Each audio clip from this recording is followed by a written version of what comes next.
ಶ್ರೀಗುರುಭ್ಯೋ ನಮಃ. ಹರಿ ಓಂ. ಪ್ರಾಣಾದೇರೀಶಿತಾರಂ ಪರಮಸುಖನಿಧಿಂ ಸರ್ವದೋಷವ್ಯಪೇತಂ ಸರ್ವಾಂತಸ್ಥಂ ಸುಪೂರ್ಣಂ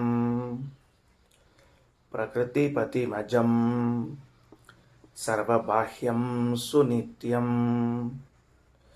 ಸರ್ವಜ್ಞಂ ಸರ್ವಶಕ್ತಿಂ ಸುರಮುನಿಮನುಜಾದ್ಯೈಃ ಸದಾ ಸೇವ್ಯಮಾನಂ ವಿಷ್ಣುಂ ವಂದೇ ಸದಾಹಂ ಸಕಲಜಗದನಾದ್ಯಂತ ಮಾನಂದದಂ ಶ್ರೀ ಗುರುಭ್ಯೋ ನಮಃ. 510ನೇ ಪುಟದಲ್ಲಿ ತಾರ್ಕಿಕಾಣಾಂತೂ ಉಕ್ತವಚನಾನಾಂ ಪ್ರಾಮಾಣ್ಯಂ ಸಿದ್ಧಮೇವ ಅತಸ್ತದ್ವಿರೋಧಿ ಕಥನಂ ಮೋಹತ ಏವ ಅಂತ ಪ್ರಾರಂಭ ಮಾಡಲಿಕ್ಕೆತ್ತಾರೆ. ಇಲ್ಲಿಯವರೆಗೆ ಆಚಾರ್ಯರು 2 ದರ್ಶನಗಳ ವಿಮರ್ಶೆಯನ್ನು ಮಾಡಿ ಈಗ 3ನೇ ದರ್ಶನದ ವಿಮರ್ಶೆಗೆ ಹೊರಟಿದ್ದಾರೆ. 2 ಯಾವುದಾಯಿತು? ಒಂದು ಅದ್ವೈತ ದರ್ಶನದ ವಿಮರ್ಶೆ, 2ನೇದ್ದು ಪ್ರಾಭಾಕರರ ದರ್ಶನದ ವಿಮರ್ಶೆ ಆಯಿತು. 2 ಮತಗಳಲ್ಲಿ ಬಂದಿರುವಂತಹ ವಿಚಾರವನ್ನು ಮುಗಿಸಿದ ಮೇಲೆ 3ನೇದ್ದು ತಾರ್ಕಿಕರು, ಇದಾದ ಮೇಲೆ ಬೌದ್ಧರು, ಜೈನರು, ಇದಾದ ಮೇಲೆ ಚಾರ್ವಾಕರು. ಇಷ್ಟು ಜನ ಬರೋರಿದ್ದಾರೆ ಮುಂದೆ.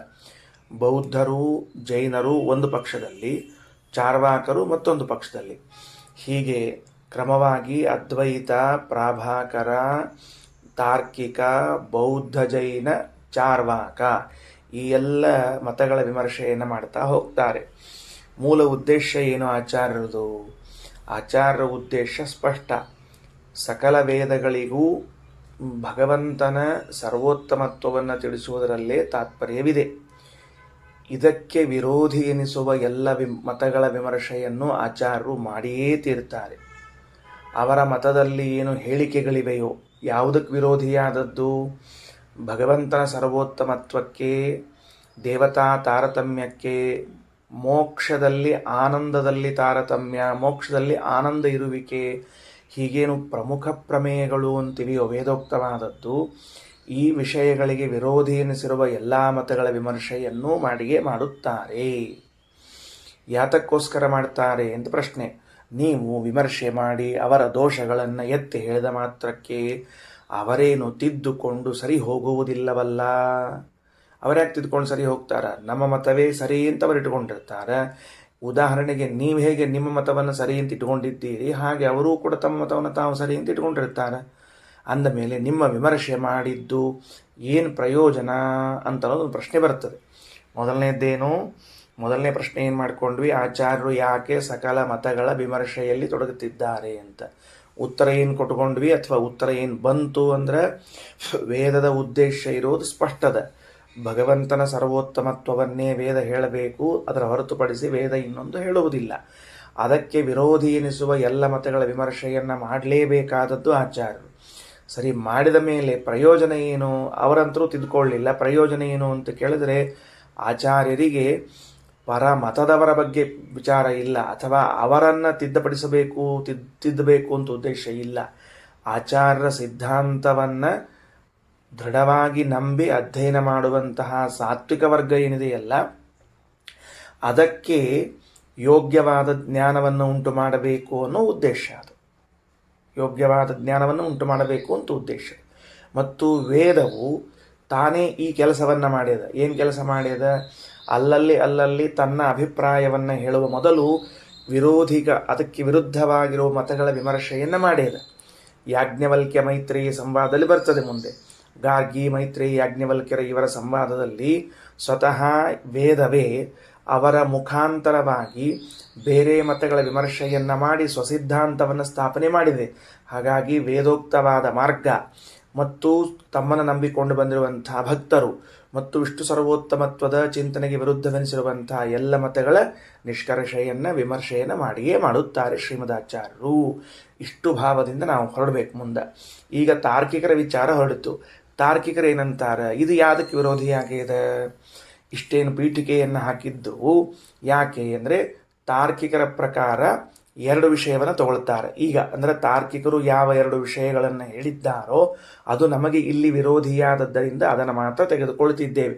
ಹಾಗೆ ಅನೇಕ ವಿಷಯಗಳಲ್ಲಿ ವಿರೋಧ ಬರ್ತದೆ. ಅದನ್ನು ಪ್ರಸಂಗಾಂತರದಲ್ಲಿ ಚರ್ಚೆಯನ್ನು ಮಾಡ್ತೇವೆ ಬೇರೆ ಗ್ರಂಥಗಳಲ್ಲಿ. ಮೊದಲನೆಯದ್ದು, ಪರಮಾತ್ಮನಿಗೆ ಜ್ಞಾನಾನಂದಾದಿಗಳೇ ಸ್ವರೂಪವಾಗಿವೆ. ಅವನು ಅಪ್ರಾಕೃತ ಸ್ವರೂಪನಾಗಿದ್ದಾನೆ, ಅನಂತಗುಣ ಪರಿಪೂರ್ಣನಾಗಿದ್ದಾನೆ ಅಂತ ವೇದದ ಸಿದ್ಧಾಂತ, ಆಚಾರ್ಯರ ಸಿದ್ಧಾಂತ. ಏನು? ಭಗವಂತನು ಜ್ಞಾನಾನಂದಾದಿ ಗುಣಗಳನ್ನೇ ಶರೀರವಾಗಿ ಉಳ್ಳವನಾಗಿದ್ದಾನೆ. ನಂಬರ್ 1, ಅಪ್ರಾಕೃತ ಶರೀರ ಉಳ್ಳವನಾಗಿದ್ದಾನೆ. ನಂಬರ್ 2, ಅನಂತ ಗುಣವುಳ್ಳವನಾಗಿದ್ದಾನೆ. ನಂಬರ್ 3, ಇಷ್ಟಕ್ಕೂ ಕೂಡ ವಿರೋಧಿಯಾಗಿದೆ ತಾರ್ಕಿಕರ ಮತ, ತಾರ್ಕಿಕರ ಸಿದ್ಧಾಂತ. ಯಾಕೆ? ಫಸ್ಟ್ ಅವರೇನು ಮಾಡಿಬಿಡುತ್ತಾರೆ, ಭಗವಂತನಿಗೆ ಸ್ವಾಭಾವಿಕವಾಗಿ ಶರೀರವೇ ಇಲ್ಲ ಅಂತ ಒಪ್ಪಿಕೊಂಡಿದ್ದಾರೆ. ದೇವರಿಗೇನು ಸ್ವತಃ ಅಶರೀರತ್ವ, ದೇವರಿಗೆ ಸ್ವಂತದ್ದು ತನ್ನದೇ ಆದ ಒಂದು ಶರೀರ ಇಲ್ಲ. ದೇವರಿಗೆ ತನ್ನದೇ ಆದ ಶರೀರ ಇಲ್ಲ ಅಂತಂದ ಮೇಲೆ ಅವನಿಗೆ ಜ್ಞಾನಾನಂದ ಶರೀರವಾಗಲಿ, ಅಪ್ರಾಕೃತ ಶರೀರವಾಗಲಿ, ಅನಂತ ಗುಣ ಪರಿಪೂರ್ಣವಾಗಿ ಶರೀರವಾಗಲಿ ಇರುವುದು ಹೇಗೆ? ಇದು ತಾರ್ಕಿಕರ ಪ್ರಶ್ನೆ. ಅದರ ವಿರೋಧ ಬಂತು. ತಾರ್ಕಿಕರು ಭಗವಂತನಿಗೆ ಶರೀರವನ್ನು ಒಪ್ಪಿಲ್ಲ. ತಾರ್ಕಿಕರು ಭಗವಂತನಿಗೆ ಶರೀರವನ್ನು ಒಪ್ಪಿಲ್ಲ. ಈ ಮಾತು ಭಗವಂತನ ಅಪ್ರಾಕೃತ ಶರೀರಕ್ಕೆ, ಭಗವಂತನು ಅಪ್ರಾಕೃತ ಶರೀರ ಉಳ್ಳವನು ಎನ್ನುವುದಕ್ಕೆ, ಜ್ಞಾನಾನಂದಾದಿ ಶರೀರ ಉಳ್ಳವನು ಎನ್ನುವುದಕ್ಕೆ, ಅನಂತಗುಣ ಪರಿಪೂರ್ಣ ಎನ್ನುವುದಕ್ಕೆ ವಿರೋಧಿಯಾಗಿದೆ. ಇದನ್ನು ಬರ್ಕೋಬೇಕು ಮುಂದಿಂದು. ಈ ಮಾತು ಭಗವಂತನು ಅಪ್ರಾಕೃತ ಶರೀರ ಉಳ್ಳವನು, ಜ್ಞಾನಾನಂದಾದಿ ಗುಣಗಳೇ ಸ್ವರೂಪವಾಗಿದ್ದವನು, ಅನಂತ ಗುಣಗಳಿಂದ ಪೂರ್ಣನಾದವನು ಎನ್ನುವುದಕ್ಕೆ ವಿರೋಧಿಯಾಗಿದೆ. ಒಂದು ಅಂಶವನ್ನು ಭಗವಂತನ ವಿಷಯದಲ್ಲಿ ನೋಡಿ ಆಯಿತು. ಎರಡನೆಯ ಅಂಶ, ಅವರ ಪ್ರಕಾರ ಮುಕ್ತಿಯಲ್ಲಿ ಆನಂದವಿಲ್ಲ. ತಾರ್ಕಿಕರು ಮೋಕ್ಷದಲ್ಲಿ ಆನಂದವನ್ನು ಒಪ್ಪಿಲ್ಲ. ಆನಂದವನ್ನು ಒಪ್ಪಿಲ್ಲ ಅಂದರೆ ಮತ್ತೇನು ಒಪ್ಪಿದ್ದಾರೆ ಅಂದರೆ ದುಃಖ ನಾಶವನ್ನು ಒಪ್ಪುತ್ತಾರೆ. ಮೋಕ್ಷದಲ್ಲಿ ಎಲ್ಲ ದುಃಖಗಳು ನಾಶವಾಗ್ತದೆ, ಆದ್ದರಿಂದ ಅದನ್ನು ಮೋಕ್ಷ ಅಂತ ಕರಿಬೇಕು. ಮೋಕ್ಷದಲ್ಲಿ ಏನು ಶಬ್ದ, ಹಂಗೆ ವಾಕ್ಯ ರಚನೆ ಅಲ್ಲ. ಮೋಕ್ಷವೆಂದರೆ ಸಕಲ ದುಃಖ ಧ್ವಂಸ ಅನ್ನುವುದು ಅವರ ದರ್ಶನ, ಅವರ ಸಿದ್ಧಾಂತ. ಅದ್ವೈತ ದರ್ಶನದಲ್ಲಿ ಮೋಕ್ಷದಲ್ಲಿ ಏನೂ ಇಲ್ಲ, ಜೀವಬ್ರಹ್ಮ ಭಾವ ಒಂದು, ಜೀವನೇ ಬ್ರಹ್ಮನಾಗ್ತಾನ. ಇದು ಅದ್ವೈತ ದರ್ಶನ. ವಿಶಿಷ್ಟಾದ್ವೈತ ದರ್ಶನದಲ್ಲಿ ಆನಂದ ಉಂಟು, ಭಗವಂತನ ಆನಂದ ಬೇರೆ, ಸಕಲ ಜೀವರಾಶಿಗಳಿಗೆ ಸಮಾನವಾದ ಆನಂದ. ಇದು ವಿಶಿಷ್ಟಾದ್ವೈತ ದರ್ಶನ. ತಾರ್ಕಿಕರ ದರ್ಶನದಲ್ಲಿ ಅವ್ರದ್ದು ಏಕವಿಂಶತಿ ದುಃಖ ಧ್ವಂಸ ಅಂತಾರೆ. 21 ದುಃಖಗಳನ್ನು ಅವ್ರದ್ದು ಐಡೆಂಟಿಫೈ ಮಾಡ್ಯಾರ. 21 ದುಃಖಗಳ ಧ್ವಂಸವೇ ಅಂದರೆ ನಾಶವೇ ಮೋಕ್ಷ. ಅವರ ಪ್ರಕಾರ ಮೋಕ್ಷದಲ್ಲಿ ಆನಂದವಿಲ್ಲ. ಇದು ಕೂಡ ನಮಗೆ ವಿರೋಧಿ. ಯಾಕೆ? ಮೋಕ್ಷದಲ್ಲಿ ಆನಂದ ಇದೆ ಅಂತ ಅನ್ನೋದು ವೇದದ ಸಿದ್ಧಾಂತ, ಮೋಕ್ಷದಲ್ಲಿ ಆನಂದದಲ್ಲಿ ತಾರತಮ್ಯ ಇದೆ ಅನ್ನೋದು ವೇದದ ಸಿದ್ಧಾಂತ. ಇದಕ್ಕೆ ವಿರೋಧಿಯಾದದ್ದರಿಂದ ಅವರ ವಿಮರ್ಶೆಯನ್ನು ನಾವು ಮಾಡಲೇಬೇಕು ಅಂತ ಹೊರಟಿದ್ದಾರೆ. ಪಾಯಿಂಟ್ 2 ಬರ್ಕೊಳ್ರಿ. ನಂಬರ್ 2 ಏನು ಅಂತ ಕೇಳಿದ್ರೆ, ಮೋಕ್ಷದಲ್ಲಿ ಆನಂದವಿಲ್ಲ.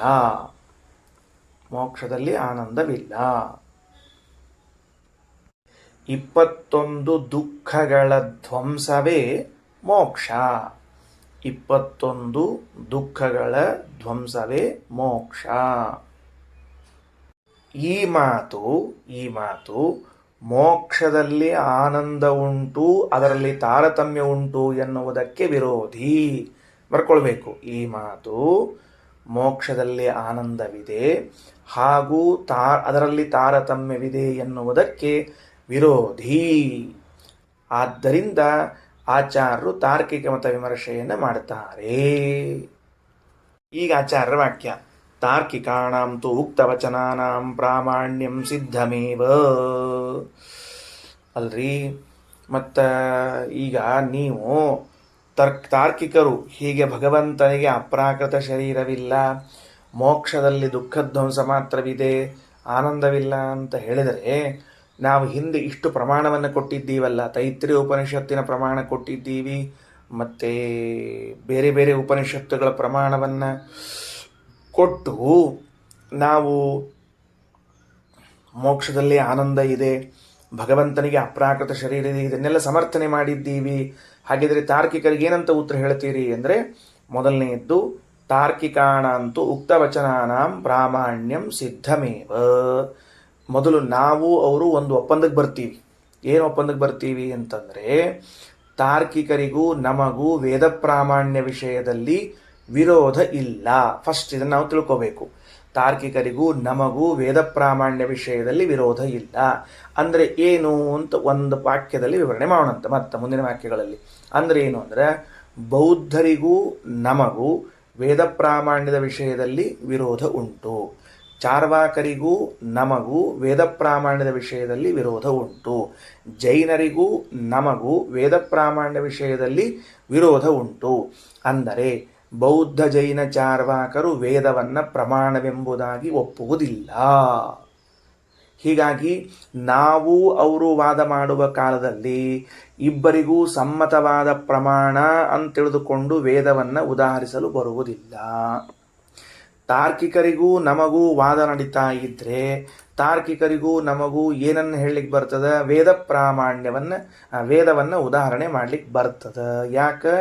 ತಾರ್ಕಿಕರು ನಾವು ಇಬ್ಬರೂ ವೇದವನ್ನು ಪ್ರಮಾಣ ಎಂದು ಒಪ್ಪಿದವರು. ಅರ್ಥ ಆಯ್ತಾ ಹೇಳಿದ್ದ ಅಂಶ ಏನಂತ ಹೇಳಿ? ಸರಿ, ಅದಕ್ಕೆ ಆಚಾರ್ಯರಂತಾರ, ತಾರ್ಕಿಕಾಣಂತೂ ಉಕ್ತವಚನಾನಾಂ ಪ್ರಾಮಾಣ್ಯಂ ಸಿದ್ಧಮೇವ. ಅವರ ಮತವಿಮರ್ಶೆಯನ್ನು ಆಚಾರ್ಯರು ಹೇಗೆ ಮಾಡಲಿಕ್ಕೆ ಪ್ರಾರಂಭ ಮಾಡಿದರು? ಅಲ್ಲ, ಓ ತಾರ್ಕಿಕರೇ, ನೀವಂತರೂ ವೇದಗಳಿಗೆ ಪ್ರಾಮಾಣ್ಯವನ್ನು ಒಪ್ಪುತ್ತೀರಿ. ನೀವು ವೇದಗಳಿಗೆ ಪ್ರಾಮಾಣ್ಯವನ್ನು ಒಪ್ಪಿದಾಗ ನಾವು ಉದಾಹರಿಸಿದ ವೇದವಾಕ್ಯಗಳನ್ನಂತರೂ ನೀವು ಅಪ್ರಮಾಣವೆಂದು ಹೇಳಲು ಬರುವುದಿಲ್ಲ. ಸರಿಯಾ? ಈಗ ವೇದ ಪ್ರಾಮಾಣ್ಯ ಒಪ್ಪದೇ ಹೋದರೆ ಮಾತ್ರ ನಾವು ಉದಾಹರಿಸಿದ ವಾಕ್ಯಗಳಿಗೆ ನೀವು ಅಪ್ರಾಮಾಣ್ಯವನ್ನು ಅಥವಾ ಅವುಗಳ ವಿಷಯವನ್ನು ಪ್ರತಿಪಾದನೆ ಮಾಡ್ತಿಲ್ಲ ಅಂತ ಹೇಳಬಹುದು. ವೇದವನ್ನು ನೀವು ಒಪ್ಪುತ್ತೀರಿ, ನಾವು ಒಪ್ಪುತ್ತೇವೆ. ಆದ್ದರಿಂದ ಇಬ್ಬರಿಗೂ ಸಮ್ಮತ ಇರುವ ವೇದವಾಕ್ಯಗಳನ್ನು ಪ್ರಮಾಣವನ್ನಾಗಿ ಕೊಟ್ಟಿದ್ದೇವೆ. ಯಾವ ವಿಷಯದಲ್ಲಿ? ಭಗವಂತನಿಗೆ ಅಪ್ರಾಕೃತವಾದ ಶರೀರ ಇದೆ, ಮೋಕ್ಷದಲ್ಲಿ ಆನಂದವಿದೆ, ಆನಂದದಲ್ಲಿ ತಾರತಮ್ಯವಿದೆ ಅಂತ ಹೇಳುವಾಗ ಪ್ರಮಾಣವನ್ನು ಕೊಟ್ಟಿದ್ದೇವೆ. ಅಂದ ಮೇಲೆ ನಿಮಗೆ ಮತ್ತೆ ಈಗ ನೀವು ದೇವರಿಗೆ ಶರೀರ ಇಲ್ಲ, ಮೋಕ್ಷದಲ್ಲಿ ಆನಂದ ಇಲ್ಲ ಅಂತ ಹೇಳಿದರೆ ಈ ವೇದ ಪ್ರಾಮಾಣ್ಯದ ವಿರೋಧ ಬರೋದಿಲ್ವಾ? ವೇದವಾಕ್ಯಗಳ ವಿರೋಧ ಬರೋದಿಲ್ವಾ? ನಿಮಗೆ ಬಂದೇ ಬರ್ತದೆ. ಯಾಕೆ? ಯಾವುದನ್ನು ಪ್ರಮಾಣವೆಂದು ನೀವು ಅಂಗೀಕಾರ ಮಾಡಿದ್ದೀರಿ ಅದರ ವಿರೋಧವನ್ನು ನೀವೇ ಹೇಗೆ ಒಪ್ಪಿಕೊಳ್ಳಿಕ್ಕೆ ಸಾಧ್ಯದ? ಒಪ್ಪಿಕೊಳ್ಳಬಾರದು. ಆದ್ದರಿಂದ ಮೋಕ್ಷದಲ್ಲಿನ ಆನಂದ ತಾರತಮ್ಯ, ಭಗವಂತನ ಶರೀರ ಇತ್ಯಾದಿ ವಿಷಯಗಳಿಗೆ ವೇದವು ಪ್ರಮಾಣವೆನಿಸಿದೆ ಅಂತ ಮೊದಲು ಒಂದು ವಾಕ್ಯದಲ್ಲಿ ಸಿದ್ಧಪಡಿಸಿದ್ವಿ. ಏನು ಸಿದ್ಧಪಡಿಸಿದ್ವಿ? ಇನ್ನೂ ಅವರಿಗೇನು ದೋಷ ಹೇಳಲಿಲ್ಲ, ವಿರೋಧ ಬರ್ತದ ನೋಡ್ಕೊಳ್ರಿ ಅಂತ ಇಷ್ಟು ಹೇಳಿದ್ವಿ ನಾವೀಗ. ಅದಕ್ಕೆ ಅವರು ಒಂದು ಮಾತು ಬಂತು. ಏನು ಮಾತು ಬಂತು? ಅಲ್ಲ, ಈಗ ತಾರ್ಕಿಕಾಣಂತೂ ಉಕ್ತವಚನಾನಾಂ ಪ್ರಾಮಾಣ್ಯಂ ಸಿದ್ಧಮೇವ ಅಂತ ವೇದ ಪ್ರಾಮಾಣ್ಯ ಸಿದ್ಧ ಅದ ಅಂತ ಯಾಕೆ ಅನ್ಬೇಕಾಯ್ತು ನೀವು? ಅದೇನು ಬೇಕಾಗಿಲ್ಲ. ಅವ್ರ ಜೊತೆಗೆ ವಾದ ಮಾಡೋ ಕಾಲಕ್ಕೆ ವೇದದ ಪ್ರಾಮಾಣ್ಯ ಸಿದ್ಧ ಅದ ಅಂತ ಯಾಕೆ ಹೇಳಿ ಹೊರಟ್ರಿ? ಏನು ಸ್ವಾರಸ್ಯ ತಿಳಿಯಲಿಲ್ಲ. ಸರಳ ಇಷ್ಟು ಹೇಳಿ ಬರ್ತಿತ್ತು, ವೇದದ ವಿರೋಧ ಬರ್ತದ ಅಂತ ಇಷ್ಟು ಹೇಳ್ಬಿಟ್ರೆ ಮುಗಿದು ಹೋಗ್ತಿತ್ತು. ವೇದ ವಿರೋಧ ಬರ್ತದಾದ್ದರಿಂದಾಗಿ ವೇದ ವಿರೋಧ ಬರ್ತಾ ಇದ್ದರಿಂದ ನೀವು ಹೀಗೆ ಭಗವಂತನ ವಿಷಯದಲ್ಲಿ, ಮೋಕ್ಷದ ವಿಷಯದಲ್ಲಿ ಇತ್ಯಾದಿ ವಿಷಯಗಳಲ್ಲಿ ಮಾತಾಡಬಾರದು ಅಂತ. ಆಚಾರ್ಯರ ಕೋಟಿಕ್ರಮವನ್ನು ಬುದ್ಧಿಯಲ್ಲಿ ತಗೊಳ್ಬೇಕು. ಅದಕ್ಕೆ ರಘುತ್ತಮ ಸ್ವಾಮಿಗಳವರು ಚಂದ ಪೂರ್ವಪಕ್ಷ ಮಾಡ್ತಾರೆ. ಇದಕ್ಕೆ ಮುಂದಿನ ವಾಕ್ಯ ಹೇಳುವಾಗ ಚಂದ ಪೂರ್ವಪಕ್ಷ ಮಾಡ್ತಾರೆ. ಏನಂತಾರೆ? ಪ್ರಾಮಾಣ್ಯಂ ಸಿದ್ಧಮೇವ ಅನ್ನೋ ಕಾಲಕ್ಕೆ ನಮಗೂ ನಿಮಗೂ ಇಬ್ಬರಿಗೂ ಕೂಡ ವೇದ ಪ್ರಾಮಾಣ್ಯ ಸಿದ್ಧ ಅದ ಅನ್ನೋದನ್ನು ಹೇಳಿದರು. ನಾ ಅದಕ್ಕೆ ವಾಕ್ಯಗಳನ್ನು ರಚನಾ ಮಾಡುವಾಗ ಹೆಂಗೆ ಮಾಡಿದ್ದೆ? ಬೌದ್ಧರಿಗೂ ನಮಗೂ ಇರುವಾಗ ವಾದ ನಡೆದಿದ್ರೆ ಅವರು ವೇದ ಪ್ರಾಮಾಣ್ಯವನ್ನು ಒಪ್ಪೋದಿಲ್ಲ, ಚಾರ್ವಾಕರು ಜೈನರು ವೇದ ಪ್ರಾಮಾಣ್ಯ ಒಪ್ಪೋದಿಲ್ಲ. ನಾವು ಅವರು ವಾದಕ್ಕೆ ಕುಳಿತಾಗ ವೇದವೆಂಬುದು ಒಬ್ಬರಿಗೆ ಪ್ರಮಾಣವಾಗಿದೆ, ಇನ್ನೊಬ್ಬರಿಗೆ ಪ್ರಮಾಣವಾಗಿಲ್ಲ. ಸರಿ ಆಯ್ತಾ? ವೇದವೆಂಬುದು ಒಬ್ಬರಿಗೆ ಪ್ರಮಾಣವಾಗಿದೆ, ಇನ್ನೊಬ್ಬರಿಗೆ ಪ್ರಮಾಣವಾಗಿಲ್ಲ. ಹಾಗಿದ್ರೆ ವಾದ ಮಾಡುವಾಗ ಉಭಯರಿಗೂ ಸಮ್ಮತವಾದದ್ದು ತನ್ನು ಪ್ರಮಾಣವಾಗಿ ಉದಾಹರಿಸಬೇಕು. ಈಗ ನೋಡ್ರಿ, ನನಗೂ ನಿಮಗೂ ಒಂದು ವಿಷಯದಲ್ಲಿ ವಿರೋಧ ಬಂದಿದೆ. ಈ ವಿರೋಧ ಬಗೆಹರಿಸಬೇಕಾದಾಗ ಮಧ್ಯಸ್ಥನನ್ನು ಒಬ್ಬನು ಮಾಡ್ತೀವಿ ನಾವು. ಒಬ್ಬನ ನ್ಯಾಯಾಧೀಶ ಅಂತ ಒಬ್ಬರು ಮಾಡ್ತೀವಿ. ಅಲ್ಲೇನಾಗಬೇಕು ಅಂದರೆ, ನನಗೂ ಆ ವ್ಯಕ್ತಿ ಸಮ್ಮತ ಇರಬೇಕು, ನಿಮಗೂ ಆ ವ್ಯಕ್ತಿ ಸಮ್ಮತ ಇರಬೇಕು. ಅಂದಾಗ ಮಾತ್ರ ಅವನು ಹೇಳಿದ್ದು ನಿರ್ಣಯ ಅಂತ ಆಗ್ತದೆ. ನನಗೆ ಸಮ್ಮತ ಇಲ್ಲದೆ ಇದ್ರೆ ಅವನು ಹೇಳಿದರೂ ನಿರ್ಣಯ ಆಗೋದಿಲ್ಲ. ನನಗೆ ಸಮ್ಮತ ಇದ್ದು ಪ್ರತಿವಾದಿಗೆ ನಿರ್ಣಯ ಇಲ್ಲದೆ ಅವನ ಮೇಲೆ ವಿಶ್ವಾಸ ಇದ್ದಿದ್ದಿಲ್ಲ ಅಂದರೆ ನಿರ್ಣಯ ಆಗೋದಿಲ್ಲ. ಹಾಗಾದರೆ ತಾರ್ಕಿಕರಿಗೂ ನಮಗೂ ಇಬ್ಬರಿಗೂ ಕೂಡ ಸಮ್ಮತ ಇರುವಂತಹದ್ದು ಯಾವುದು? ವೇದ. ಅಂದಮೇಲೆ ವೇದದಲ್ಲಿ ಹೇಳಿದ್ದಕ್ಕೆ ವಿರುದ್ಧವಾಗಿ ನೀವು ಹೇಳಿದರೆ ಅದೇ ನಿಮಗೆ ಪ್ರಮಾಣ ವಿರೋಧ ಬರ್ತದ ಅಂತ ಫಸ್ಟ್ ಹೇಳಿದರು. ಈ ತರಹದ ಸಿಚುವೇಶನ್, ಪರಿಸ್ಥಿತಿಯನ್ನು ಯಾಕೆ ತಂದರೆ ನೀವು ಅಂತಂದರೆ, ಅದಕ್ಕೆ ರಘುತ್ತಮ ಸ್ವಾಮಿಗಳವರಂತಾರೆ. ಈಗ ನೀವು ವೇದದಲ್ಲಿ ಹೇಳಲಾಗಿದೆ ಅನ್ನೋದಕ್ಕೆ ತಾರ್ಕಿಕರ ಮತಕ್ಕೆ ವಿರೋಧ ಕೊಡುವುದಾದರೆ, ತಾರ್ಕಿಕರ ಮತಕ್ಕೆ ನೀವು ವಿರೋಧ ಅಂತ ಹೇಳೋದಾದರೆ, ನಾನು ಅಂತೀನಿ, ಏನಂತೀನಿ ಅಂದರೆ, ನಮ್ಮ ಆಚಾರ್ಯರು ಯಾರು? ಗೌತಮ ಆಚಾರ್ಯರು, ಕಣಾದ ಆಚಾರ್ಯರು. ಗೌತಮರು ಕಣಾದರು ಎನ್ನುವರು ತರ್ಕಶಾಸ್ತ್ರದ ಫೌಂಡರ್. ಅವರು ಮುಖ್ಯಸ್ಥರು, ಮೂಲರು ಗೌತಮ ಕಣಾದರು. ಅವರೇನು ಮಾಡ್ತಾರೆ, ಮತ್ತೆ ಭಗವಂತನಿಗೆ ಶರೀರವಿಲ್ಲ, ಆನಂದದಲ್ಲಿ ತಾರತಮ್ಯವಿಲ್ಲ ಅಂತ ಅವರು ಹೇಳ್ತಿದ್ದಾರೆ. ಅಂದಮೇಲೆ ನಾವು ಅಂತೀವಿ ನಮ್ಮ ಆಚಾರ್ಯರ ವಾಕ್ಯವು ನಿಮಗೆ ವಿರೋಧ ಬರ್ತದ ಅಂತ. ನೀವು ವೇದ ವಿರೋಧವನ್ನು ಕೊಡೋದಾದರೆ ನಾವು ನಮ್ಮ ಆಚಾರ್ಯ ವಾಕ್ಯಗಳ ವಿರೋಧವನ್ನು ಕೊಡ್ತೀವಿ. ಅಂತೂ ಇಂತೂ ಇಬ್ಬರೂ ಮುಖ ತಿರ್ಸ್ಕೊಂಡು ಕೂತಂಗಾಯ್ತೇ ಹೊರತಾಗಿ ಸೊಲ್ಯೂಷನ್ ಆಗಲಿಲ್ಲ, ಅಂದರೆ ಪರಿಹಾರ ಸಿಗಲಿಲ್ವಲ್ಲ ಅಂತ ಪ್ರಶ್ನೆ ಬರ್ತದೆ. ಏನು ಪ್ರಶ್ನೆ ಬಂತು? ಅಕ್ಷಪಾದ ಕಣಾದ ಅಂತ ಇಬ್ಬರು, ಕಣಾದರು ಅಂದರೆ ಗೌತಮ ಕಣಾದರು ಅಂತ ಇಬ್ಬರು ಋಷಿಗಳು. ಅವರೇ ತರ್ಕಶಾಸ್ತ್ರದ ಪ್ರವರ್ತಕ ಆಚಾರ್ಯರು. ಅವರ ವಾಕ್ಯಗಳಲ್ಲಿ ಏನಿದೆ? ಭಗವಂತನಿಗೆ ಶರೀರವಿಲ್ಲ, ಆನಂದದಲ್ಲಿ ತಾರತಮ್ಯವಿಲ್ಲ, ಆನಂದವಿಲ್ಲ ಅಸಲಿಗೆ. ಯಾಕೆ? 21 ದುಃಖಗಳ ಧ್ವಂಸವೇ ಮೋಕ್ಷ ಅಂತವರು ಹೇಳ್ತಾರೆ. ಅಂದಮೇಲೆ ವೇದದ ವಿರೋಧವನ್ನು ನೀವು ಕೊಡುವುದಾದರೆ ನಾವು ಅಕ್ಷಪಾದ ಕಣಾದರ ವಚನ ವಿರೋಧವನ್ನು ಕೊಡ್ತೇವೆ. ಅಂತಂದ್ರೆ ಉತ್ತರ ಏನು ಹೇಳ್ಬೇಕು ನೀವೀಗ? ಅದಕ್ಕೆ ಶ್ರೀಮದಾಚಾರ್ಯರು ಅತಸ್ತದ್ವಿರೋಧಿ ಕಥನಂ ಮೋಹತ ಏವ, ಎರಡನೇ ಸೆಂಟೆನ್ಸು. ಅತಃ ತದ್ವಿರೋಧಿ ಕಥನಂ ಏನು? ಉಭಯವಾದಿಗಳಿಗೆ ಸಮ್ಮತವಾದ ವೇದಕ್ಕೆ ವಿರುದ್ಧವಾಗಿ ಅಕ್ಷಪಾದ ಕಣಾದರ ವಚನವನ್ನು ಹೇಳುವುದು ಅನ್ನೋದು ಅದು ಮೋಹದಿಂದಲೇ ಹೊರತಾಗಿ ವಾಸ್ತವ ಅಲ್ಲ. ಯಾಕಂದರೆ ಅಕ್ಷಪಾದ ಕಣಾದರು ಉಭಯರಿಗೂ ಸಮ್ಮತ ಅಲ್ಲ, ತಾರ್ಕಿಕರಿಗೂ ತತ್ವವಾದಿಗಳಿಗೂ ಸಮ್ಮತ ಅಲ್ಲ. ವೇದ ಅವರಿಗೂ ಸಮ್ಮತ, ನಮಗೂ ಸಮ್ಮತ. ಎಷ್ಟು ವ್ಯತ್ಯಾಸ ಆಯ್ತು ನೋಡ್ರಿ ಒಮ್ಮಿಂದೊಮ್ಮೆಲೆ. ಅಕ್ಷಪಾದ ಕಣಾದರು, ಗೌತಮ ಕಣಾದರು ಅಂತೇನು ಹೇಳಿದ್ದಾರೆ, ಅವರ ವಾಕ್ಯಗಳನ್ನು ಅವ್ರು ಮಾತ್ರ ಒಪ್ತಾರೆ, ನಾವು ಒಪ್ಪೋದಿಲ್ಲ. ವೇದ ವಾಕ್ಯಗಳನ್ನು ನಾವು ಒಪ್ಪುತ್ತೇವೆ, ಅವರು ಒಪ್ಪುತ್ತಾರೆ. ಅಂದಮೇಲೆ ಶ್ರೀಮದಾಚಾರ್ಯ ಏನು ಮಾಡಿದರು? ಫಸ್ಟ್ ಸೆಂಟೆನ್ಸ್ ಏನು ಮಾಡಿದರು? ತಾರ್ಕಿಕಾಣಂ ತು ಉಕ್ತ ವಚನಾನಾಂ ಪ್ರಾಮಾಣ್ಯಂ ಸಿದ್ಧಮೇವ.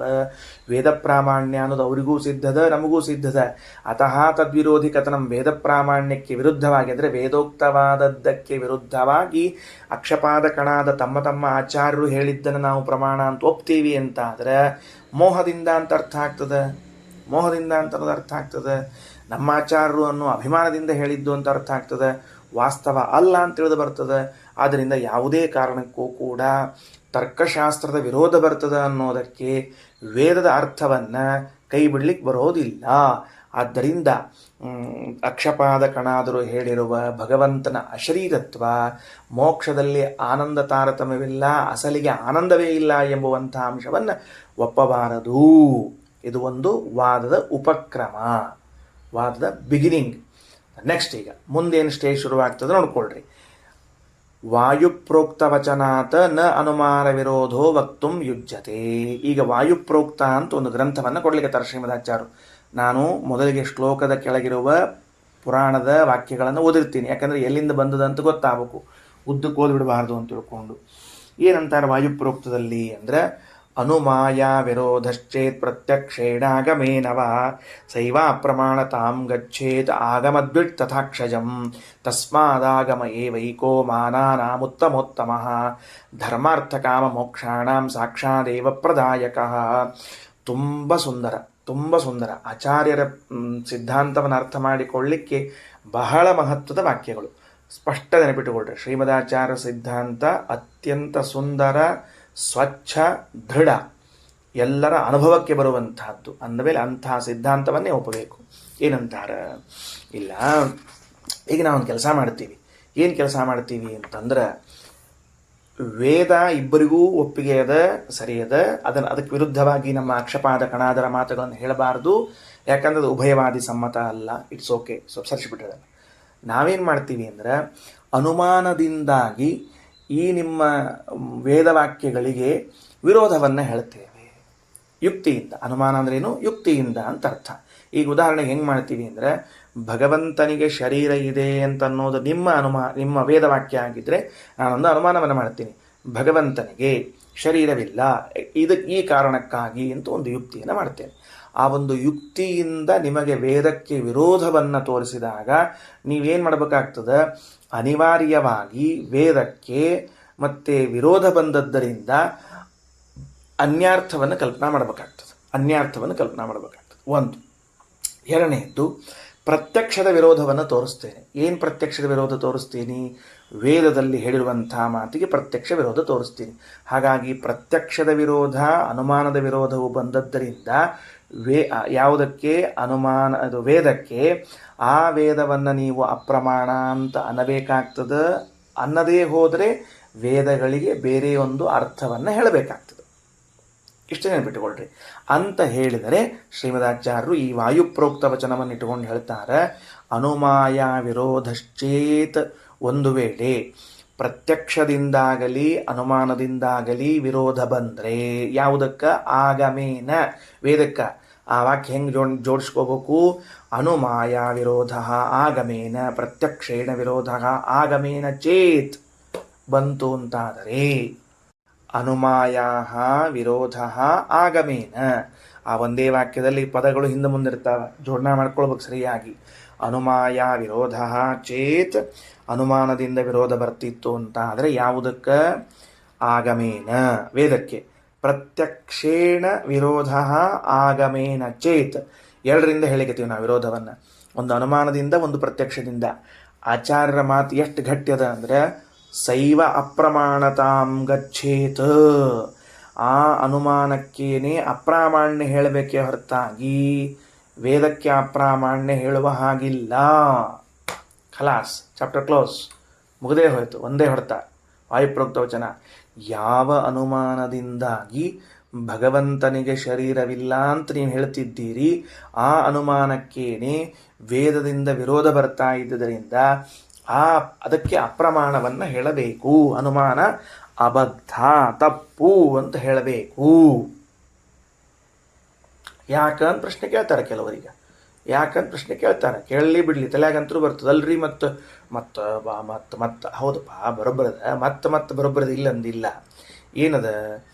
ಅನುಮಾನ ಅಂತನ್ನೋದು ಸ್ಟ್ಯಾಂಡ್ ಆಗುವ ಪ್ರಮಾಣವ, ಅಥವಾ ಅದು ಚಂಚಲವಾದ ಪ್ರಮಾಣವ? ಇದು ಪ್ರಮಾಣಗಳ ಬಗ್ಗೆ ಮತ್ತೆ ತಿಳ್ಕೋಬೇಕು ನಾವು. ಆವಾಗ ಇದು ಗಟ್ಟಿ ಆಗ್ತದೆ. ವೇದ ಅನ್ನೋದು ಅಪೌರುಷೇಯವಾದದ್ದರಿಂದ, ಅಪೌರುಷೇಯವಾದ ವೇದದಲ್ಲಿ ದೋಷಗಳು ಇಲ್ಲದೇ ಇರುವುದರಿಂದ ಅದಕ್ಕೆ ವಿರುದ್ಧವಾಗಿ ಅನುಮಾನವೆಂಬುದನ್ನು ಹೇಳಿದರೆ, ಅನುಮಾನವು ಇದು ಏನಾಗಿರುತ್ತದೆ? ಪುರುಷ ಬುದ್ಧಿ ಕಲ್ಪಿತವಾಗಿರುತ್ತದೆ, ಪುರುಷನ ಬುದ್ಧಿಯಿಂದ ಕಲ್ಪಿತವಾಗಿರುತ್ತದೆ. ಅಂದಮೇಲೆ ಪೌರುಷೇಯವಾದ ದೋಷಗಳೆಲ್ಲವೂ ಅನುಮಾನದಲ್ಲಿ ಬರಲಿಕ್ಕೆ ಸಾಧ್ಯವಿದೆ. ಈಗ ನೋಡ್ರಿ, ನಾನು ಅನುಮಾನ ಮಾಡಿದೆ ಅಂತ ಇಟ್ಟುಕೊಳ್ರಿ. ಏನೂ ವೇದ ಬೇಡ, ಪುರಾಣ ಬೇಡ, ಏನೂ ಬೇಡ. ನಾವೊಂದು ಅನುಮಾನ ಮಾಡಿದೆ. ಏನಂತ? ಹರಿಹಿ ಸರ್ವೋತ್ತಮ ಗುಣಪೂರ್ಣತ್ವ ಅಂತ ನಾನೊಂದು ಅನುಮಾನ ಮಾಡಿದೆ. ಅದಕ್ಕೆ ಪ್ರತಿಯಾಗಿ ನೀವು ಹರಿಹಿ ನ ಸರ್ವೋತ್ತಮ ದೋಷಯುಕ್ತತ್ವ ಅಂತ ಅನುಮಾನ ಮಾಡಿದ್ರಿ. ಏನು ಮಾಡೋದು ಈಗ? ನಿರ್ಧಾರ ಆಗೋದು ಹೆಂಗಿದನ್ನು? ಹಿಂಗೆ ಬೆಳ್ಕೋತ ಹೋಗ್ತದೆ. ನಾವೊಂದು ಅನುಮಾನ ಮಾಡೋದು, ನೀವೊಂದು ಅನುಮಾನ ಮಾಡೋದು, ನೀವೊಂದು ಅನುಮಾನ ಮಾಡೋದು, ಕೊನೆಗೆ ನಿರ್ಧಾರ ಆಗ್ತದೇನೂ ಆಗೋದಿಲ್ಲ. ಅದಕ್ಕೇನು ವ್ಯವಸ್ಥೆ ಮಾಡಿದ್ದೀವಿ? ಅನುಮಾನ, ಅನುಸೃತ್ಯಮಾನ. ಪ್ರತ್ಯಕ್ಷವನ್ನು ಬೆಂಬಲಿಸಿಕೊಂಡು ಬರಬೇಕು, ಇಲ್ಲ ವೇದದ ಸಹಾಯವನ್ನು ತೆಗೆದುಕೊಂಡು ಬರಬೇಕು. ವೇದ ಅಥವಾ ಪ್ರತ್ಯಕ್ಷದ ಸಹಾಯವಿಲ್ಲದೇ ಬಂದರೆ ಅಂಥ ಅನುಮಾನ ಏನಾಗ್ತದೆ? ಅದು ಕೇಸ್ ಸ್ಟ್ಯಾಂಡ್ ಆಗೋದಿಲ್ಲ, ಕೋರ್ಟ್ನಲ್ಲಿ ನಿಕಾಲಿ ಆಗಿಬಿಡ್ತದೆ. ಹಾಗೆ ಇಲ್ಲಿ ನೀವು ಭಗವಂತನು ಸಶರೀರನಾಗಿದ್ದಾನೆ ಎನ್ನುವ ವೇದವಾಕ್ಯಕ್ಕೆ ಭಗವಂತನು ಅಶರೀರನಾಗಿದ್ದಾನೆ ಅನ್ನುವ ಅನುಮಾನವನ್ನು ಮಾಡಿದರೆ ಅದಕ್ಕೆ ಅಪ್ರಾಮಾಣ್ಯ ಹೇಳಬೇಕು. ಅಲ್ರಿ ಭಗವಂತನಿಗೆ ಶರೀರ ಇಲ್ಲ ಅಂತ ತಿಳಿದುಕೊಂಡು ಹೇಳಿ ಅಥವಾ ಭಗವಂತನಿಗೆ ಜನ್ಮವಿದೆ ಅಂತ ಇಟ್ಟುಕೊಂಡು ಏನು ಮಾಡ್ತೀವಿ ನಾವು? ಮತ್ತೆ ಒಂದು ಅನುಮಾನ, ನಾವು ಪ್ರತ್ಯಕ್ಷ ಕಂಡೀವಿ. ಏನು ಪ್ರತ್ಯಕ್ಷ ಕಂಡಿದ್ದೀವಿ? ಕೃಷ್ಣ ಹುಟ್ಟಿ ಬಂದ ಅನ್ನುವಂತಹ ಪ್ರತ್ಯಕ್ಷವನ್ನು ಕಂಡಿದ್ದೀವಿ. ಎರಡನೇ ಅಂಶ ಈಗ ಆಗಮ ಅನುಮಾನದ ಮಧ್ಯದಲ್ಲಿ ಬಂದ ವಿರೋಧವನ್ನು ಪರಿಹರಿಸಿ ಈಗ ಪ್ರತ್ಯಕ್ಷ ಮತ್ತು ಆಗಮಗಳ ಮಧ್ಯದಲ್ಲಿ ಬಂದ ವಿರೋಧವನ್ನು ತಗೊಳ್ತಾರೆ. ಅಲ್ರಿ ಮತ್ತು ಕೃಷ್ಣಾವತಾರ ಕಾಲಕ್ಕೆ ಅವತ್ತ ಜನ ಇದ್ದೇ ಇದ್ರು, ಕೃಷ್ಣ ಹಿಂಗೆ ಕೂಸಾಗಿದ್ದ, ಹೊತ್ಕೊಂಡು ಹೋದ್ರು, ಅಲ್ಲಿಟ್ರು, ಮತ್ತು ಅಲ್ಲಿಂದ ತೊಗೊಂಡು ಬಂದರು, ಬೆಳೆದ ಅಂತೆಲ್ಲ ಅದ. ಅಂದಮೇಲೆ ಭಗವಂತನಿಗೆ ಜನ್ಮವಿದೆ ಅಂತನ್ನುವಂತಹದ್ದು ಪ್ರತ್ಯಕ್ಷ ಇದೆಯಲ್ಲ, ಅದಕ್ಕೇನು ವಿರೋಧ ಹೇಳ್ತೀರಿ ಅಂದ್ರೆ ಅದಕ್ಕೂ ಆಗಮ ವಿರೋಧವೇ. ಯಾಕ? ದೇವಕ್ಯಾಂ ದೇವರೂಪಿಣ್ಯಾಂ ವಿಷ್ಣು ಸರ್ವಗುಹಾಶ್ರಯ ಪ್ರಾದುರಾಸೀದ್ ಯಥಾ ಪ್ರಾಚ್ಯಾಂ ದಿಶೀಂದ್ವಯವ ಪುಷ್ಕಲ ಅಂತ ಭಾಗವತದಲ್ಲಿ ಭಗವಂತನು ಪ್ರತ್ಯಕ್ಷನಾಗಿದ್ದಾನೆ, ಅವತರಿಸಿದ್ದಾನೆ, ಅವನಿಗೆ ಜನ್ಮವಿಲ್ಲ ಅಂತ ಹೇಳ್ತಾ ಇದ್ದ.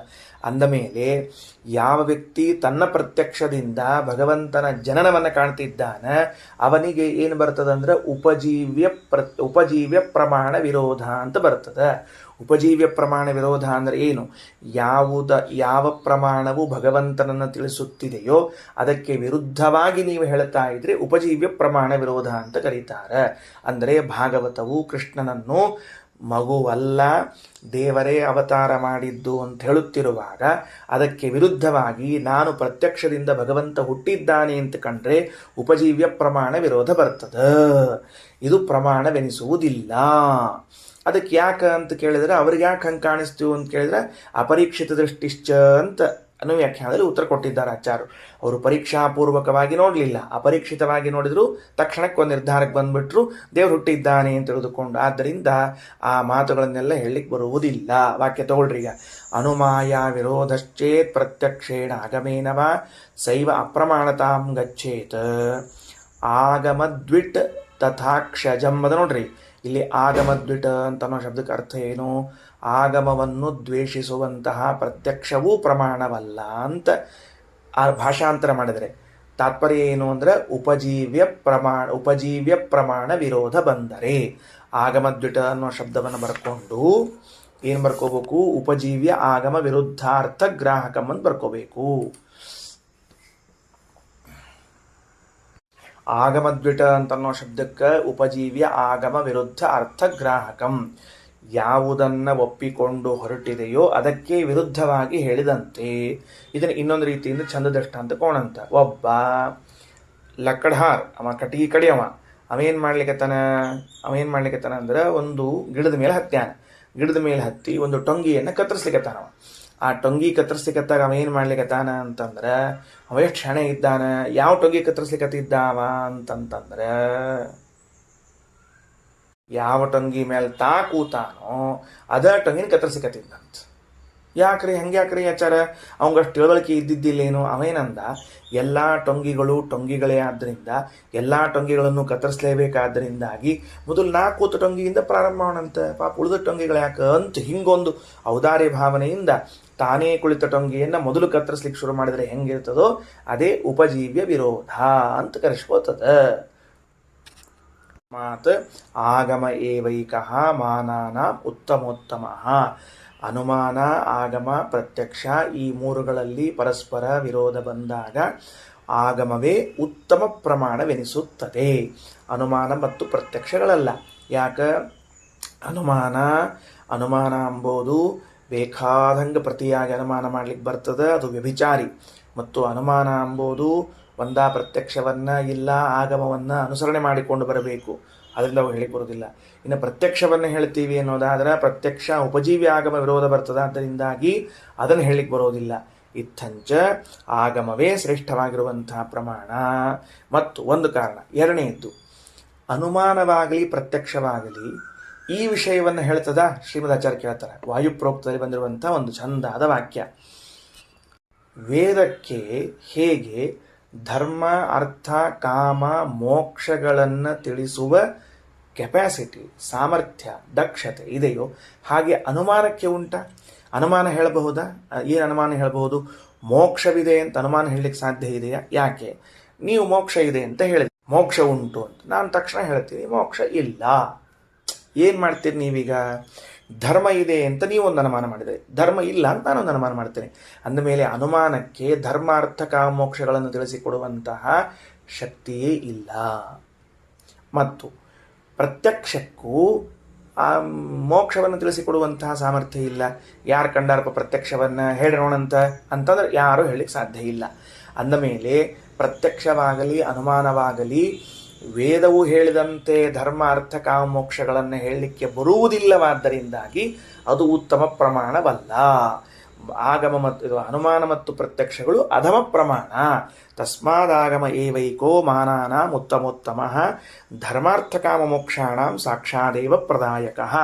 ಆ ಧರ್ಮಾರ್ಥ ಕಾಮಮೋಕ್ಷಗಳನ್ನು ವೇದ ಸಾಕ್ಷಾತ್ತಾಗಿ ನಿರೂಪಣೆಯನ್ನು ಮಾಡ್ತದೆ. ಆದ್ದರಿಂದ ನಾವು ಅದನ್ನೇ ಹೇಳಬೇಕು. ಇನ್ನು ಸರ್ವತ್ರ ಅನಿವಾರ್ಯತ್ವಾಚ್ಚ ಪ್ರತ್ಯನುಮಾನಸ್ಯ, ಇಷ್ಟೊತ್ತು ಹೇಳಿದ್ದು ನಾನು. ಏನು, ಎಲ್ಲ ಕಡೆಗೂ ಕೂಡ ಅನಿವಾರ್ಯವಾಗಿದೆ ಪ್ರತ್ಯನುಮಾನ. ಯಾರೇ ನೀವು ಅನುಮಾನ ಮಾಡ್ರಿ ಮತ್ತೆ ಅನುಮಾನ ಮಾಡ್ತೀವಿ, ಯಾರೇ ಮಾಡ್ರಿ ಮತ್ತೆ ಅನುಮಾನ ಮಾಡ್ತೀವಿ. ಮತ್ತು ಎಲ್ಲ ವಿಷಯದಲ್ಲೂ ಪ್ರತ್ಯನುಮಾನ ಎಂಬುದು ಅನಿವಾರ್ಯವಾದದ್ದರಿಂದ ಅದನ್ನ ಹೆಂಗೆ ಪ್ರಮಾಣ ಅಂತ ಒಪ್ಕೊಳ್ಳಿಕ್ಕೆ ಬರ್ತದೆ? ಒಂದು ಕಡೆ ನಿಲ್ಬೇಕಪ್ಪ, ಹೋಗಿ ಎಲ್ಲೋ ಒಂದು ಕಡೆ ಹೋಗಿ ನಿಲ್ಬೇಕು. ಯಾರೋ ಒಬ್ರು ಏನೋ ಒಂದು ಕೇಳಿದ್ರು, ಅದಕ್ಕೆ ಅವ್ರು ಒಂದು ಉತ್ತರ ಕೊಟ್ಟರು, ಅದು ಹೆಂಗೆ ಮತ್ತು ಪ್ರಶ್ನೆ ಕೇಳಿದ, ಅದಕ್ಕೊಂದು ಉತ್ತರ ಕೊಟ್ಟರು, ಮತ್ತು ಅದು ಹೆಂಗೆ ಅಂತ ಕೇಳಿದ. ಹೆಂಗೋ ಮಾಡಿ ಒಂದು 4-5 ಉತ್ತರ ಕೊಟ್ಟರು. ಮುಂದವ ಅದು ಹೆಂಗೆ ಅಂತ ಕೇಳಿದ್ಕೊಂಡು ಇವ್ರು ಅರ್ಥ ಮಾಡಿಕೊಂಡ್ರು. ಏನು ಅಂದ್ರೆ, ನನ್ನ ಎದುರಿಗೆ ಕೂತವರು ಅದು ಹೆಂಗೆ ಆಚಾರ ಹೊರತಾಗಿ ಇವರು ಹೆಂಗೆ ಅಂತ ತಿಳ್ಕೊಳ್ಳೋ ಆಚಾರ ಅಲ್ಲ. ಅದು ಹೆಂಗೆ ಆಚಾರ ಆದ್ದರಿಂದ ಇವರಿಗೆ ನಾವು ಹೇಳದೇ ಇರೋದೇ ವಾಸಿ ಅಂತ ಸುಮ್ಮನೆ ಕೂತ್ಬಿಟ್ರು. ಅಂದಮೇಲೆ ಅದು ಹೆಂಗೆ ಆಚಾರ ಏನು ಮಾಡ್ತಾರೆ ಅಂದ್ರೆ, ಯಾವಾಗ ಕೇಳಿದ್ರು ಕೂಡ ತಮ್ಮ ಹೆಸರನ್ನು ಸಾರ್ಥಕ ಮಾಡ್ಕೋಬೇಕು ಅಂತ ಅದು ಹೆಂಗೆ ಅದು ಹೆಂಗೆ ಅದು ಹೆಂಗೆ ಅಂತ ಮುಗಿಬೇಕು ಹೆಂಗೆ ಅಂತ ಇವ್ರು ಹೇಳ್ತಾರೆ. ಅಂದಮೇಲೆ ಅನುಮಾನ ಇದು ಎಂದೂ ಕೂಡ ಅನಿವಾರ್ಯ, ಮುಗಿಸ್ಲಿಕ್ಕೆ ಬರೋದಿಲ್ಲ. ಇನ್ನು ವಾಯುಪ್ರೋಕ್ತ ವಚನವನ್ನು ಬಿಟ್ಟ ಮೇಲೆ ಮುಂದಿನ ವಚನವನ್ನು ಹೇಳ್ತಾರೆ. ಭಾರತೆ, ಮಹಾಭಾರತದಲ್ಲಿ ಅಂತಾರೆ, ನಿರ್ಣಯಸ್ತ್ವಾಗಮೇನೈವ ನಾನುಮಾಗಮವರ್ಜಿತ ಕ್ವಚಿನ್ ನಿರ್ಣೀತಿ ಹೇತುಸ್ಯ ತತಃಶಾಸ್ತ್ರಾದ್ವಿ ನಿರ್ಣಯಸ್ತು ಆಗಮೇನೈವ. ವೇದದಿಂದಲೇ ನಿರ್ಣಯ ಮಾಡಬೇಕೇ ಹೊರತಾಗಿ ನ ಅನುಮ ಆಗಮವರ್ಜಿತ, ಆಗಮದ ಸಹಾಯವಿಲ್ಲದಿರುವ ಅನುಮಾನದಿಂದ ಯಾವ ನಿರ್ಣಯವನ್ನು ಮಾಡಬಾರದು. ಏನದ ಆಗಮದ ಸಹಾಯ ಇದ್ದರೆ ಆ ಅನುಮಾನದಿಂದ ಏನು ಬೇಕಾದರೂ ನಿರ್ಣಯ ಮಾಡಬಹುದು. ಯಾಕೆ? ಅದಕ್ಕೆ ಆಗಮದ ಸಹಾಯದ.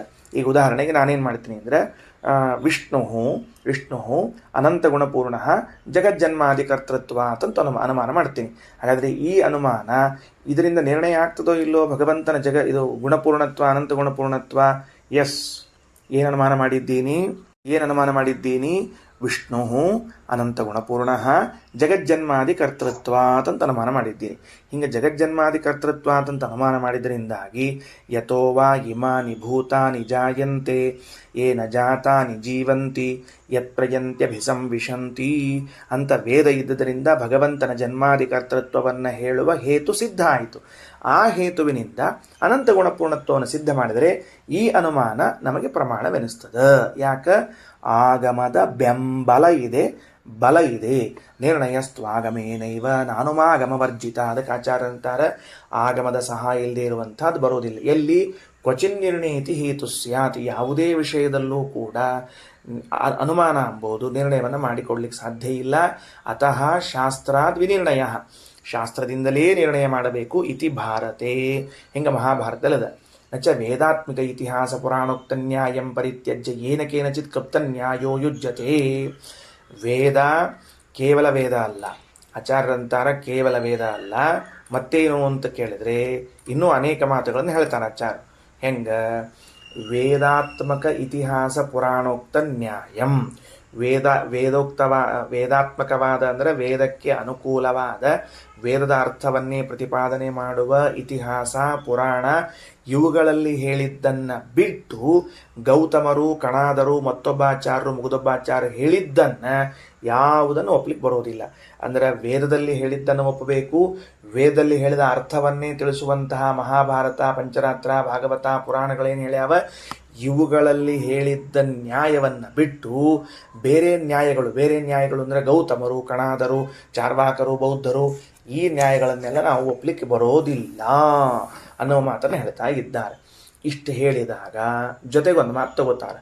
ಏನು ತಗೊಳ್ತಾರ ಅಂತ ಕೇಳಿದರೆ, ಸದಾಗಮಗಳು ದುರಾಗಮಗಳು ಯಾವುದು ಅಂತ ಒಂದು ತಗೊಳ್ತಾರೆ. ಅಕ್ಷಪಾದ ಕಣಾದೌ ಚ ಸಾಂಖ್ಯ ಯೋಗ ಅರ್ಹತಾಸ್ತಥಾ. ಈಗ ಸದಾಗಮಗಳು ದುರಾಗಮಗಳು ಯಾವುದು ಅಂತ ಹೇಳಿ ಹೊರಟಾರ. ಪದ್ಮಪುರಾಣ, ಪ್ರಕಾಶಿಕ, ವ್ಯಾಸಸ್ಮೃತಿ, ಬ್ರಹ್ಮಾಂಡ ಪುರಾಣ, ಪದ್ಮಪುರಾಣ ಇಷ್ಟು ವಾಕ್ಯಗಳನ್ನು ಹೇಳೇ ಈಗ ಪಾಠ ಮುಗಿಸ್ತೀನಿ ನಾನು.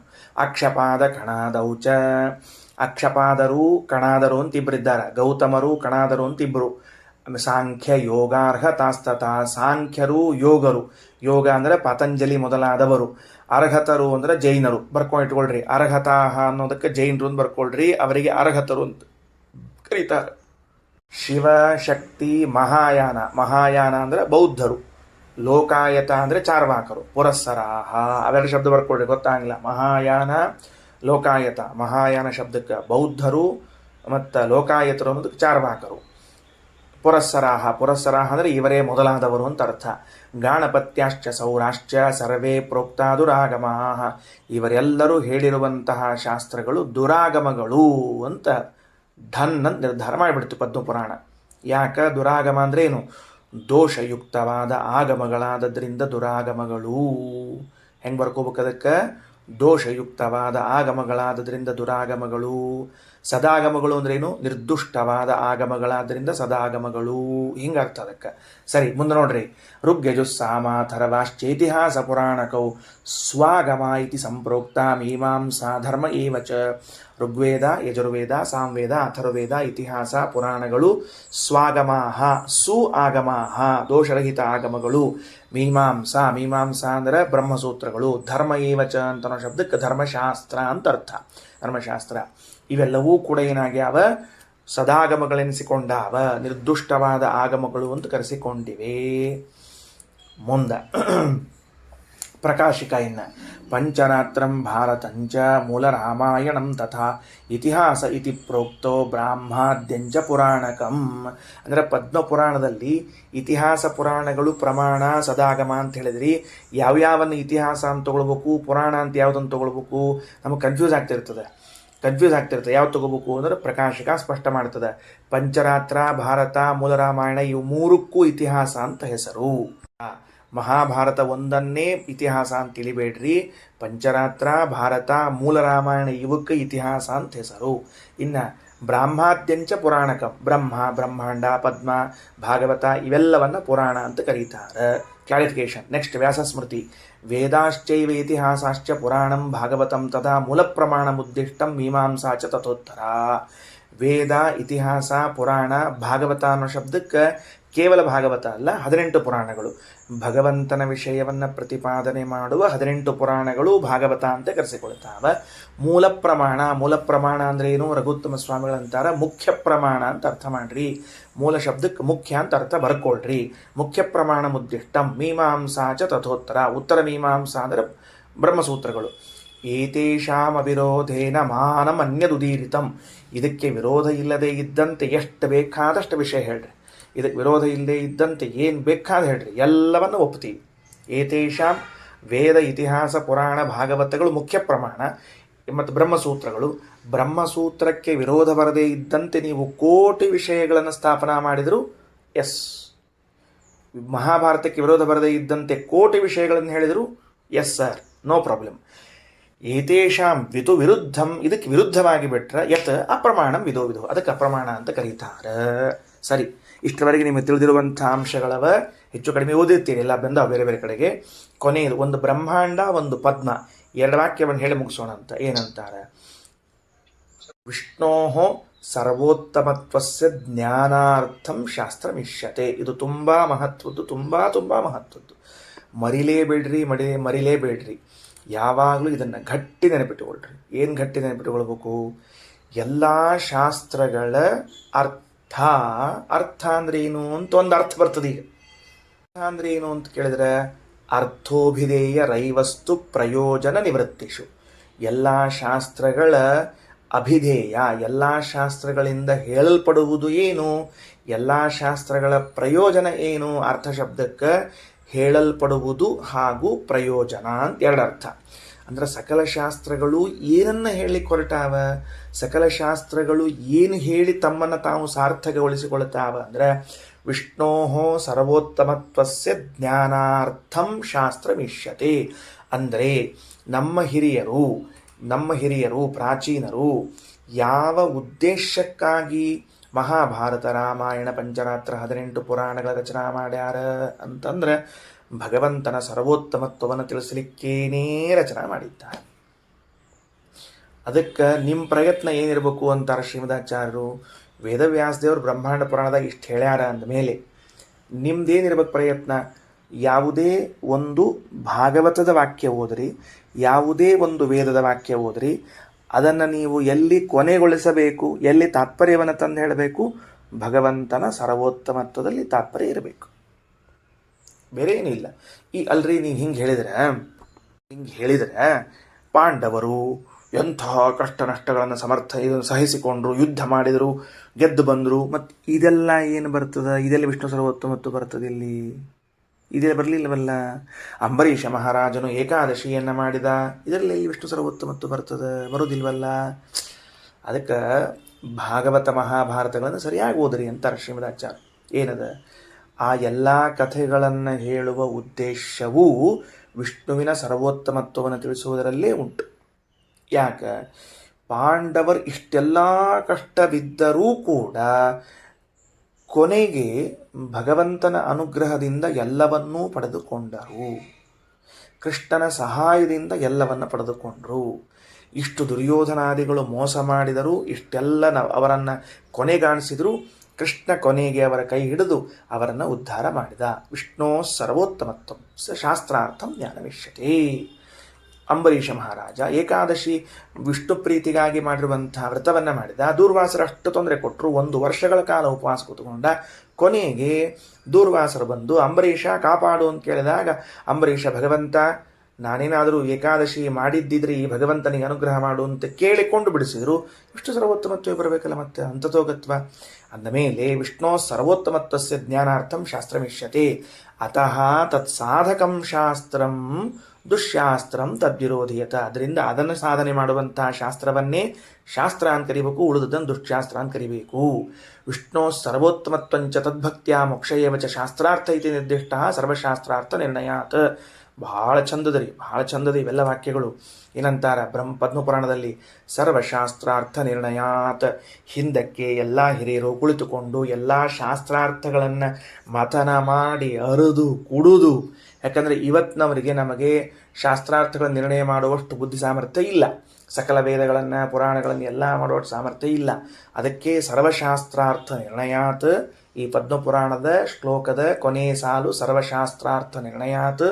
ಎಲ್ಲ ಶಾಸ್ತ್ರಗಳ ಅರ್ಥವನ್ನು ನಿರ್ಣಯಿಸಿ ಕ್ರೀಮ್ ಏನು ಬಂದದ ಅಂದ್ರೆ ವಿಷ್ಣೋ ಸರ್ವೋತ್ತಮತ್ವ, ಭಗವಂತನ ಸರ್ವೋತ್ತಮತ್ವ. ತದ್ಭಕ್ತಿಯ ಮೋಕ್ಷ ಏವಚ, ಅವನಲ್ಲಿ ಭಕ್ತಿ ಮಾಡುವುದರಿಂದ ಮೋಕ್ಷ. ಇತಿ ಶಾಸ್ತ್ರಾರ್ಥ, ಇದುವೇ ಶಾಸ್ತ್ರಾರ್ಥ ಹೊರತಾಗಿ ಬೇರೆದಲ್ಲ. ಇತಿ ಪದ್ಮಪುರಾಣೆ. ಆದ್ದರಿಂದ ತಾರ್ಕಿಕರು ಹೇಳುವಂತಹ ಭಗವಂತನ ಅಶರೀರತ್ವವಾಗಲಿ, ಆನಂದ ಇಲ್ಲ, ಆನಂದದಲ್ಲಿ ತಾರತಮ್ಯವಿಲ್ಲ ಎನ್ನುವುದಾಗಲಿ, ಇದು ಸಕಲ ಸದಾಗಮಗಳಿಗೆ ವಿರೋಧಿಯಾದದ್ದರಿಂದ ಅವುಗಳನ್ನು ಅಂಗೀಕಾರ ಮಾಡಬಾರದು. ಅಕ್ಷಪಾದಕನಾದರೂ ಹೇಳಿದ್ದನ್ನು ನಚ್ಚಿಕೊಂಡು ಹೊರಟ್ರೆ ಅದು ಕೇವಲ ಮೋಹಕ್ಕಾಗಿ. ಆದ್ದರಿಂದ ಸಕಲ ವೇದಗಳೇ ಸರ್ವಪ್ರಮಾಣ, ಅವುಗಳಲ್ಲಿ ವಿಷ್ಣು ಸರ್ವೋತ್ತಮತ್ವವೇ ಹೇಳಲಾಗಿದೆ. ಶ್ರೀಕೃಷ್ಣಾರ್ಪಣಮಸ್ತು.